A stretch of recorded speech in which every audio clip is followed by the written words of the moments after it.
Mga katambay, mga kababayan, kamusta po ang lahat? Sana po nasa mabuti po tayong kalagayan. Si Kamanong po nagbabalik po muli para po magkomento po sa inyo. Magandang umaga po muna, tanghali, hapon, gabi, madaling araw po sa atin lahat. Saan masulok ng bansa o mundo tayo naroon. Naway maingatan po tayong lahat mga katambay. Ito po mga katambay, may nilabas na pong pahayag ang ICC po mga tambay about po sa hiling po ng kampo po ni dating Pangulong Duterte sa pangunguna po ni Attorney Hapman. Pinayagan po ng ICC na tinanggap na po o tatanggapin na po nila yung ID proof na kailangan po magsumite ang grupo po ng nag-aakusa po kay dating Pangulong Duterte dito sa sinasabi pong crimes against humanity ng war on drugs mga kababayan. Kailangan na po nila magpresenta ng ID proof mga kababayan. Pakinggan po natin ang balita. Excuse me po. At komentuhan po natin. Kinilala ng Pre-Trial Chamber 1 ng International Criminal Court o ICC ang documentation na isinumite ng registry para kumpirmahin ang pagkakakilala ng mga umano'y biktima ng war on drugs si dating Pangulong Rodrigo Duterte. Ang hakbang ay magbibigay daan para kilalanin sila o ang kanilang representasyon para makibahagi sa proceedings. Para sa applicant victims na umaasa sa declarations na kinumpirma ng dalawang testigo bilang proof of identity. Sinabi ng chamber na rerepasuhin nila ito on a case-to-case basis pending assessments at sa rekomendasyon ng registry. Tinutugon sa prosesong itong ilang pagamba na inihain ng legal team ni Duterte na unang humiling na limitahan ng uri ng identification documents na papahintulutan sa proceedings. Gayunman nagbabala ang chamber na kahit mahalagang maprotektahan ang interes ng victim applicants, lubhapang maaga na pahintulutan ng mga abogadong unang itinalaga na makibahagi bago maitatag ang common legal representation.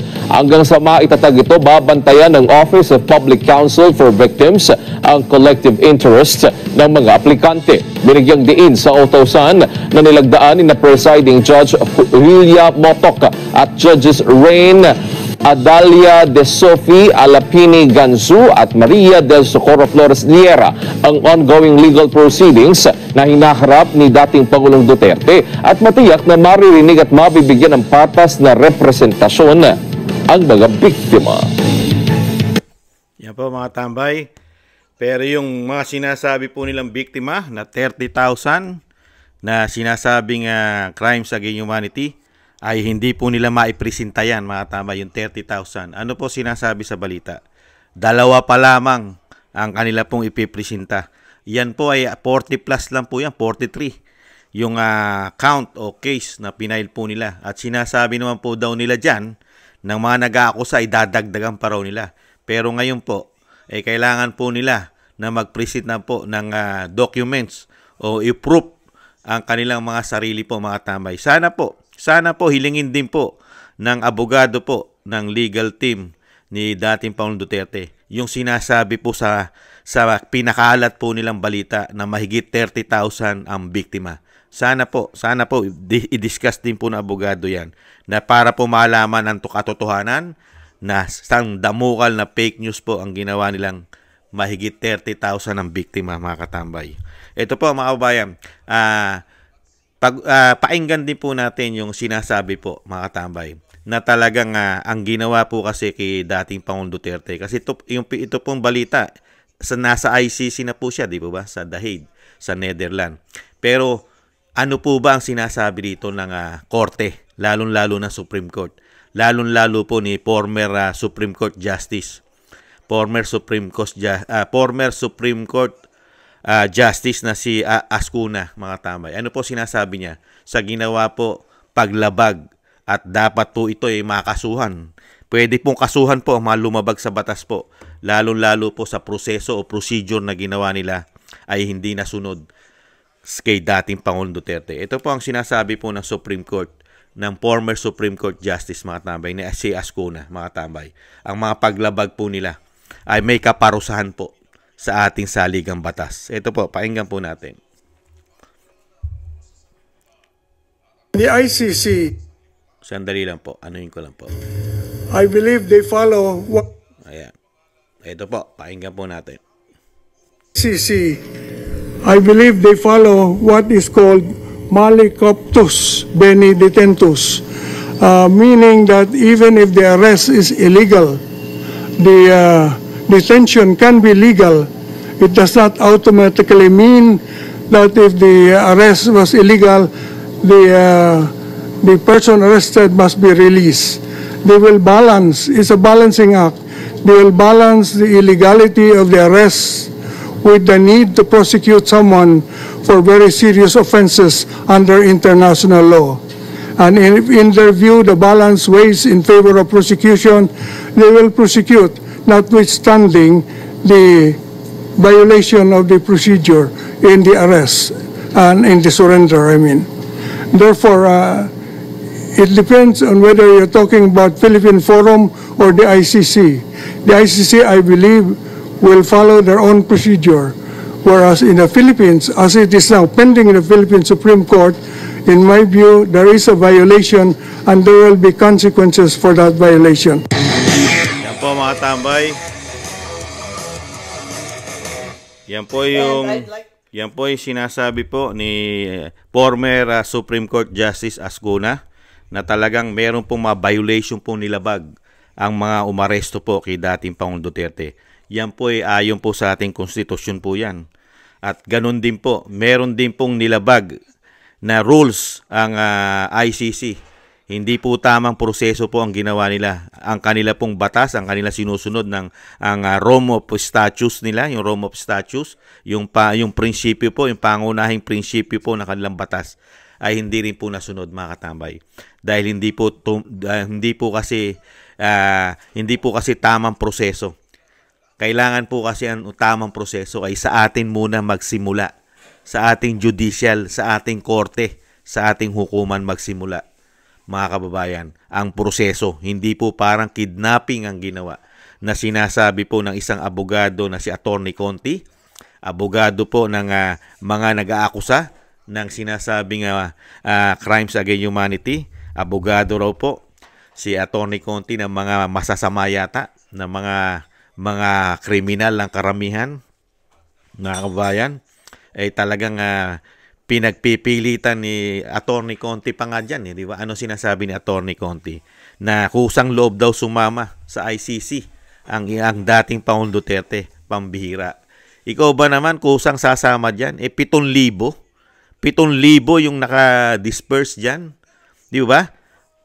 Gaano karami po yung sundalo at kapulisan nasa Manila, nasa Villamor Air Base? Sige nga. Nandyan lahat ang puwersa ng kapulisan at kasundaluhan. Tapos, paano ang Pangulong Duterte ay kulang na lang ikalad ka rin. Di ba? Dahil nga po planado nila yan. At isa pa, talagang masyado nilang ginipit talaga dyan ng Pangulong Duterte. Kasi mismo ang Vice President ay hindi po nila pinapasok dyan. Hindi po nakapasok ang pangalawang Pangulo para makausap niya ang kanyang ama at talagang mailagay po sa proseso ng batas. Di ba? Dahil hindi nga po nila sinunod ang batas eh. Kaya po ang nangyari po dyan, talagang napakarami pong paglabag. Ayon na rin mismo yan kay former Supreme Court Justice Ascuna, mga katambay, na sinasabi niya talagang magkakaproblema yan. Kaya nga sinasabi nga po natin, mga kabayan, pagka nagpalit ang administrasyon, wala na po sila sa kapangyarihan. Lahat po ng sangkot po dyan ay mananagot po sa batas. Yung totoong batas hindi batas-batasan nila, di umano. Yung totoong batas ng ating korte, ng ating saligang batas ang masusunod. Kasi ngayon po, ang nasusunod po kasi at nasunod na batas, ang batas po na nagmumula po yata sa DOJ, ganun din po sa Pangulong Marcos di umano, at lalong-lalo na may sarili rin pong batas yata sinusunod si General Torre at Pajardo at General Marbil, mga kabayan. Yan po. Ito po mga tambay, yan, tinugon na po ng korte ng International Criminal Court ang hiling po ng kampo po ng dating Pangulong Duterte sa pangunguna po ni Atty. Huffman na talagang kailangan po na i-proof yung ID proof po ng mga sinasabing biktima nito ng war on drugs o sinasabing crimes against humanity daw po. ay kailangan i-prove po yung mga biktima. Sana po kunin din po ang mga death certificate po nito. Kung ano po mga kinamatay talaga nitong mga sinasabi pong biktima raw po ng pulburon, ng drug war daw po. Kailangan po silipin din po ito at alam naman po natin magagaling ang mga abogado na hinired ni Vice President Sara Duterte na magtatanggol po sa kanyang ama. Talagang sisilipin po nila yan kung ano po talaga ang ikinamatay po niyan. Pero sa ngayon po kasi mga kababayan ay ito pong ginagawa po ng nag-aakusa. Hindi naman po lahat ay talagang ipinasok po nila dyan. Limitado lang. Di ba? 43 lang po yata. Kung hindi nagkakamali si Kamanong. 43 count of cases lang ang ipinay nila dyan. At 2 tao lang po muna ang kanila pong testigo na harap po dyan. 2 tao po yata kung hindi nagkakamali yung lingkod. Kaya nga po, paano mo matatawag na crimes against humanity yan? Mga kabayan, sa simpleng salita, paano mo tatawagin crimes against humanity yan? 2 lang yung tatayo dyan na testigo daw. At 43 cases lang ang ikinaso nyo sa war on drugs. Nasaan na yung 30,000? Nasaan na? Nasaan na po yung 30,000 na pinagmamalaki po nila na crimes against humanity? Pinagkalat po nila yan sa buong mundo. Mga kababayan, napakarami po yan. Di ba? Inumpisahan po nila yan. Pag-upo po ni dating Pangulong Duterte ay talagang nag-count na po sila na nag-count. Grabe po sila. Kung mag-count po sila, kala mo pong kung gaano karami ang biktima raw. Pati yata mga chinugi ng mga NPA ay sinama dyan. Pati yata ang mga chinugi ng Randing and Tandem ay sinama dyan. Pati yata ang chinugi ng mga terorista na maraming ginurgor doon sa Marawi ay sinama dyan mga tambay. Pati po ang mga chinugi at ginurgor ng mga adiktos ay sinama po dyan. Kaya po sinasabi lang mahigit 30,000 daw po. Kaya kailangan po silipin yan.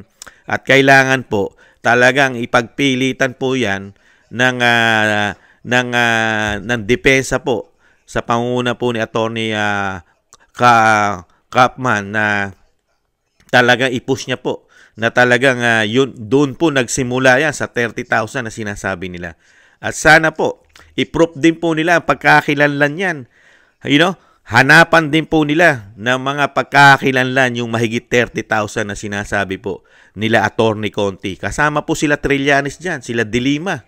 Yan, sila Senadora Risa Hontiveros, sila po ang manang gugumigil dyan Sila De Lima, sila Trillanes, sila Conti, Makabayan Black. Napakarami pong gigil na gigil dyan sa numero na yan na mahigit 30,000. Kaya kailangan po talaga pong hanapin natin ang pagkakakilanlan po niyan, mga mahigit 30,000 na yan. Kailangan po silipin ang mga ID niyan. At kailangan po kuhanan ng proof, ID, passport. At siyempre po, dapat din po natin silipin yung sinasabi nilang ganyang karaming 30,000 na biktima raw po ng war on drugs. Kailangan din natin malaman yan. Kung ano po makinamatay lahat niyan. Kailangan po natin malaman ang mga death certificate niyan. Di ba? Yung death certificate niyan ang kailangan natin malaman kung ano kinamatay doon sa kanyang death certificate, kung anong kaso, kung ano ang sanhi ng pagkamatay niyan. Di po ba? Baka katulad po nung isa na meron pong isa hindi naman po ugnay o hindi naman doon sa sinasabing war on drugs sumasama po diyan. Para sabihin, biktima rin daw po ang kanyang anak. Di ba? Di po ba? Napakarami pong ganyan at tinatamnan. Tanim. Tanim patay. Tanim biktima ng war on drugs ang ginagawa nila. Tanim. Sanay na sanay po sila magtanim. Gawa-gawang ebidensya. Gawa-gawang testigo. Ganyan po ang nakikita natin sa grupo na yan. Lalong-lalo na yung grupo po ng CPP, NPA, NDF. Kailan po ba gumawa ng tama yan? Yang grupo ng NPA. Sige nga, kailan pa gumawa ng tama yan? Wala nga kinikilalang Diyos yan. At napakarami na pong ginurgor sa ating bansa niyang grupo na yan. More than 50 years na po na tsumutsugi at gumugurgur yung grupo na yan. Sige nga. Kaya dito po, nakatambay, ay kailangan pong talagang ipus po ito at tutukan ng tutukan ni Atty. Kapman na talagang i-push niya, na talagang seryosohin po itong numero na ito. Napakahalaga po kasi itong numero na ito, mga kababayan. Yung pinagkalandakan nila sa buong mundo na mahigit 30,000 ang biktima.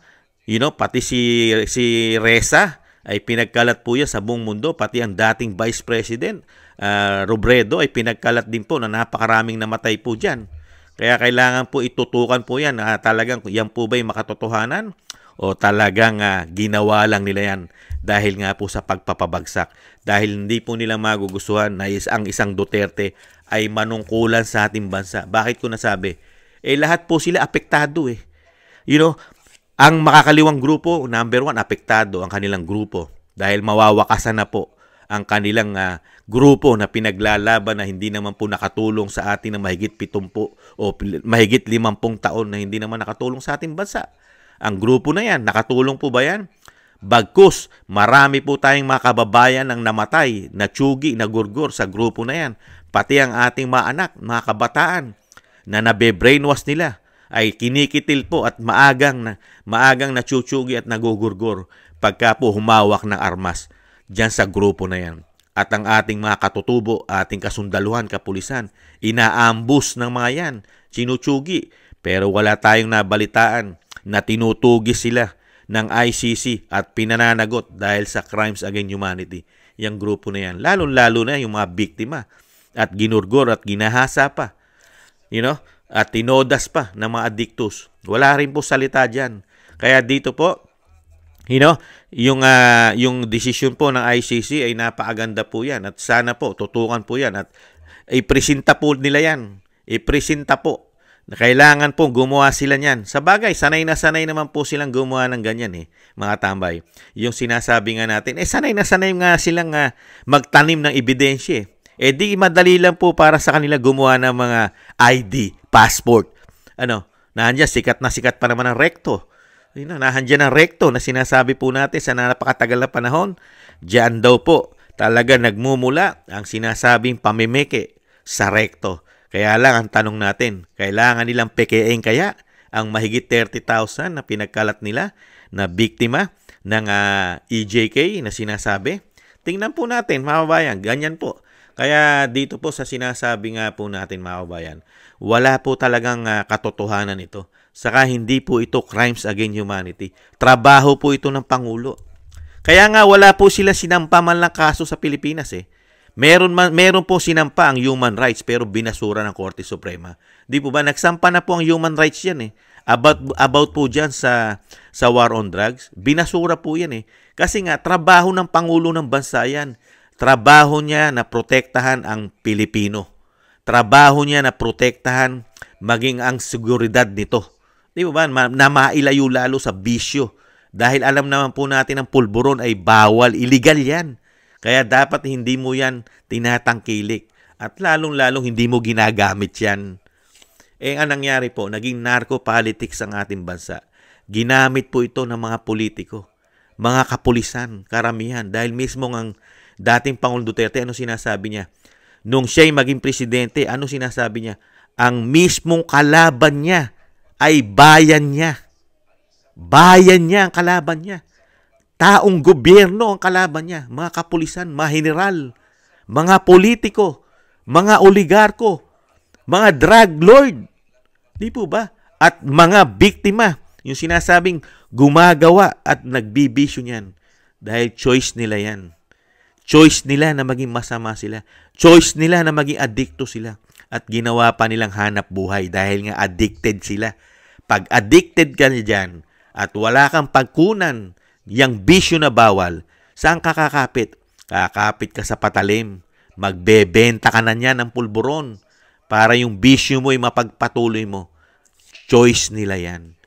Trabaho naman ng Pangulo na yan ay protektahan, ilayo sa masamang bisyo ang Pilipino. Trabaho ng Pangulo yan. At protektahan sa masasamang tao, lalo-lalo na sa mga kriminal, lalo-lalo na sa grupo ng NPA, CPP-NPA, NDF.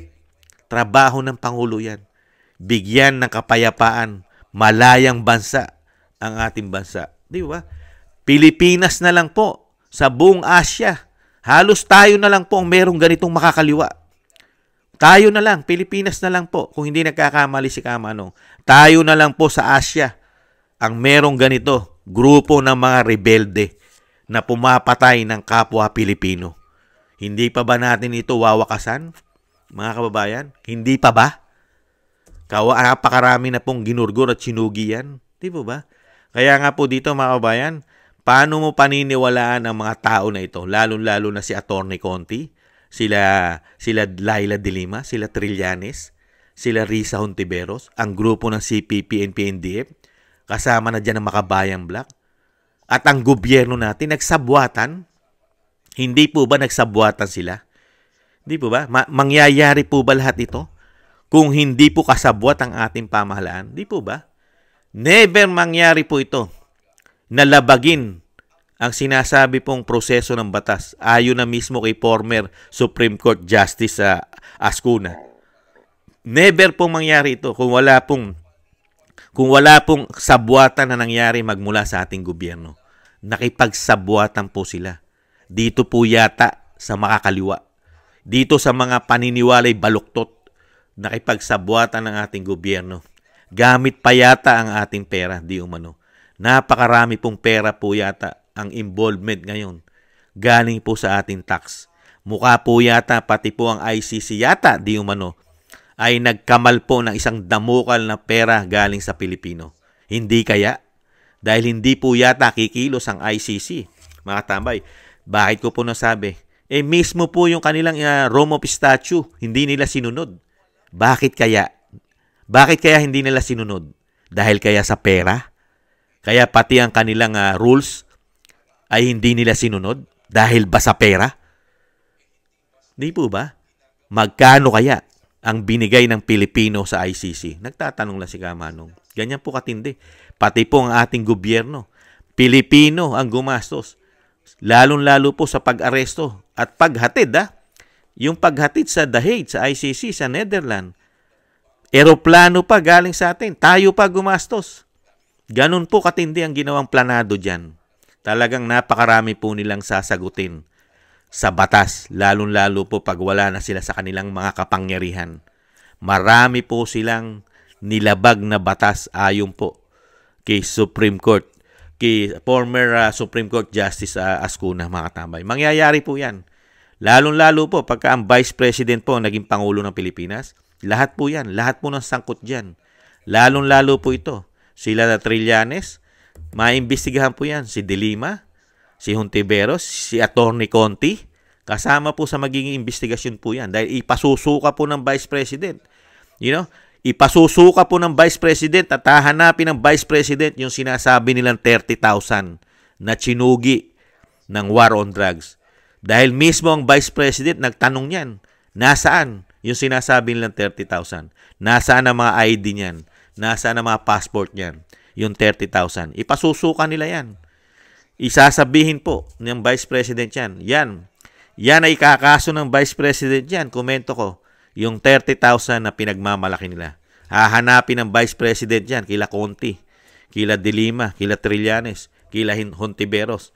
At sa grupo po ng Makabayang Black. At syempre po sa grupo ng gobyerno. Yung sabwatang ginawa nila, magmula po sa kapulisan, sa general, kila Pajardo, kila Torre, kila Marbil. Meron po yan. Meron pong kalalagyan po yan. Di umano. Lalong-lalo na po, yung sinasabi nga natin, pagka ang Vice President, ang naging Pangulo, yung tamang proseso ng batas na po masusunod. Pati po ang ginawa ng isang DOJ Secretary, Remulla, at DILG Secretary, Remulla na naman. At ang DA, ang Department of DND, na Department of National Defense, delikado po yan. Pati po si General Anyo, kasama po yan sa sinasabi daw po na umuugong na sabuatan, lalo-lalo ang Pangulong Marcos, mga tambay. At marami pang ibang nagsabuatan daw po dyan. Ayon po sa mga interview at sa hearing mismo na ginawa ni Senadora Amy Marcos, ay lumabas din po yan.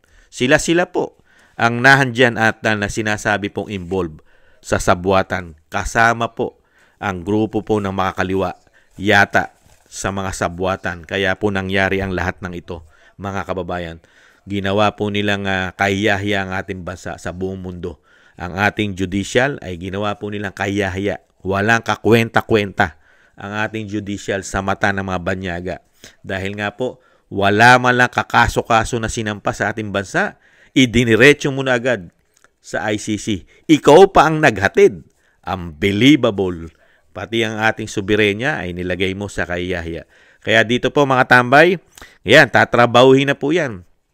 Mga kababayan, pero yung pinoprotektahan sa tingin ko mga kababayan, dahil nga kung totoo ang umuugong na balita at chismis na binayaran ng malaking pera ang ICC, di po ba? Kung yan po ay may katotohanan, syempre po protektahan po nila yung nagbayad. Ganun po yun Kaya syempre po, hindi po nila ipopokus yan sa mahigit 30,000 na sinasabing namatay dyan sa war on drugs. Kaya nga po pinag-ubra nila Kahit po 43 counts of case lang ang pinail ng nag-aakusa, pinag-ubra na nila. At yung sinasabing tatayo na 2 testigo raw na kailangan ingatan, pinag-ubra nila. Pero crimes against humanity ang pinag-uusapan. 43 cases. At binuksan pa daw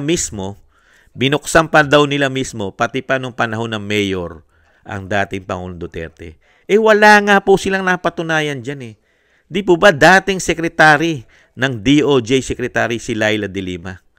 Meron po ba? Di po ba napakarami lang investigasyong ginawa sa Davao? Naghukay pa sila na naghukay riyan para doon sa sinasabi na maraming chinugi at ginurgor. Di po ba? Ano po nakita nila noong mga panahon na yun kung naalala nyo? Puro buto. Buto ng hayop. Buto ng aso. Kung ano-anong buto ng hayop. Di po ba?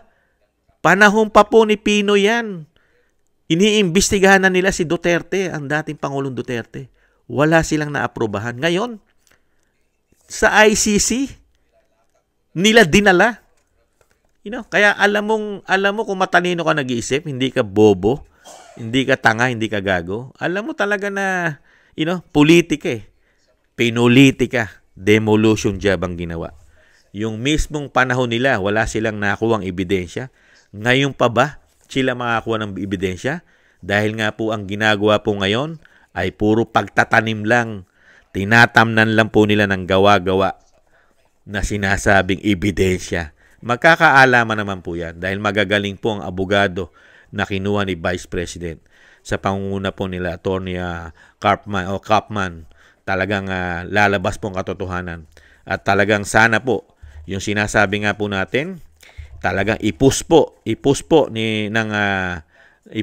ng depensa na talagang tutukan po nila yung sinasabing crimes against humanity na mahigit 30,000 ang chinugi, ang sinasabing ginurgor sa war on drugs. At kailangan di po yan hanapan. Ayan, kailangan po nating hanapan yan ng mga ID at passport, mga kababayan. Kaya po lalakas po ang business, mga kababayan. Lalakas po ang business ng Recto ngayon, mga kababayan. Pagka po yan po hinanapan na po ng depensa, yung 30,000 na sinasabing mahigit 30,000 na biktima, ay hanapan po ng passport yan at ng mga ID. Ay naku po, good business po ang Recto, mga tambay. Babahain ng negosyo ang Recto pagdating po sa paggawa po ng peke na ID at peke na passport, mga tambay. Gagahulin po yan. Hanapan po ng contact po yan nila di umano. Baka dyan po di umano magpagawa si De Lima, si Conti, si Trillanes, si Risa Hontiveros, di umano. Ay baka naghahanap na po di umano ng contact sa Recto sa gagawa po ng peke na passport at peke na ID na mahigit 30,000 na biktima. Di kaya? Mga kababayan, ayan po. Napakaganda po yan, mga tambay. Hindi naman po sila magtatagumpay ng matagal Never magtagumpay ang kasamaan ng matagal. Lalabas at lalabas po yan ang kanilang kabulukan, ang kanilang baho. Nakita naman po natin, lumalabas na po ang baho nila. Dahil mismo ang Pangulong Marcos, ayan, nakita po natin yung baho, yung sigaw ng taong bayan. Naglabas po ang survey nila. Yung survey mismo na pumoprotekta sa kanila ng how many years na pumapabor sa kanilang survey. Ngayon po naglabas Bagsak na bagsak po ang survey ng Pangulo. Sinusuka po ng majority ng Pilipino ay sinusuka na po ang pagpapatakbo at pagpapalakad ng isang Pangulong Marcos Jr. 25% na lang po pababa ang nakukuha niya pong approval at trust rating sa mga Pilipino na galing sa survey nila. Biruin niyo po yun. Nakakahiya. Ikaw ang kauna-unahang Pangulo ng bansa na nakakuha ng ganong kababang survey dahil nga sinusuka na ikaw ng majority ng Pilipino. 15% hanggang 25% na lang ang nagtitiwala sa iyo. Karamihan pa dyan ay grupo po yata ng makakaliwa yata o grupo yata ng mga addictus, grupo yata ng mga kriminal, grupo yata ng mga drug lord, grupo yata ng mga sindikato, grupo yata ng mga korap na politiko, at grupo po ng mga loyalist. Yan po, inatitira po yata na 25% o 15%, mga kabayan. Muli po, bago po tayo magtapos, mga kabayan, maraming salamat po muna sa mga nagbibigay po ng biyaya sa inyong lingkod, mga kababayan.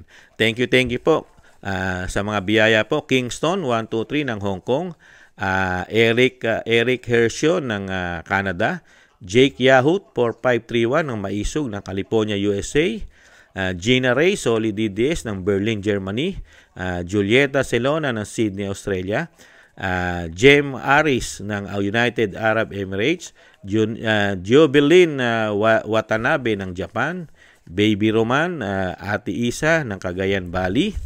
Thank you po.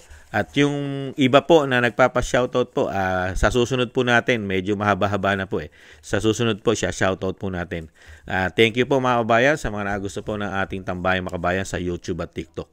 At ganoon din po sa mga nagko-comment, live, share, and subscribe. At syempre po mga kabayan, yung mga kababayan nating mga Pilipino sa ating bansa, sa Pilipinas, kasulok-sulok ng bansa, ingat-ingat po. Shoutout po sa inyo, ingat-ingat po tayo. At ganoon din po sa mga OFW, sa mga kababayan nating Pilipino sa buong mundo, kasulok-sulok ng mundo. Shoutout po mga kababayan, ingat-ingat po tayo, ingat po kayo. At syempre po, mabuhay po kayo mga bagong bayani. At syempre po mga kababayan, bago po tayo magtapos, huwag po natin kalimutan, isama po natin sa ating mga dasal at panalangin na maingatan po ang dating Pangulong Duterte, ang kanyang kalusugan, at madugtungan pa po ng mahabang buhay at makauwi pa po sa lalong mabilis, sa lalong madali ang dating Pangulong Duterte sa ating bansa, mga kababayan. Sama po natin sa dasal at panalangin. Maraming salamat po mga kababayan. Ingat-ingat po tayo at samahan po natin ng maraming dasal na tayo po'y maingatan. Paalam, sa muli. Bye-bye.